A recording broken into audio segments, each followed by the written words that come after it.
दोस्तों नमस्कार। ये हमारा ईकॉम का पोर्टेबल नॉक्स एनालाइजर है। ये हमारा डिस्प्ले है, इसमें हम कैलिब्रेशन सेटिंग करते हैं और ये हमारा फ्लो इंडिकेटर है, फ्लो दिखाता है। ये प्रिंट लेने के लिए आप देख सकते हैं, ये पेपर लगा हुआ है। ये जो प्रिंट चाहिए, रीडिंग का प्रिंट दिखाएगा।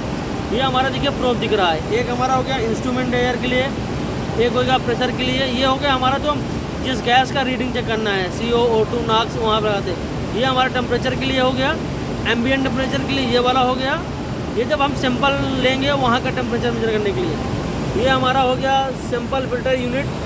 ये हमारा फिल्टर हो गया जो सैंपल को फिल्टर करता है। इसमें हमारा कूलिंग फैन लगा हुआ है। इसको ऑन करने का तरीका है, ये अभी हम यहाँ दबाए हैं और अभी वहाँ भी प्रेस कर देंगे साथ में। अभी देखिए ऑन हो रहा है, आप देख सकते हैं। और इसमें आया है gas analyse man value process. ये तो अभी हम गैस में क्लिक करेंगे, जैसे क्लिक करेंगे यहाँ पे देखिए ऑन हो गया। अभी देखिए जैसे ऑन हुआ यहाँ फ्लो बढ़ गया।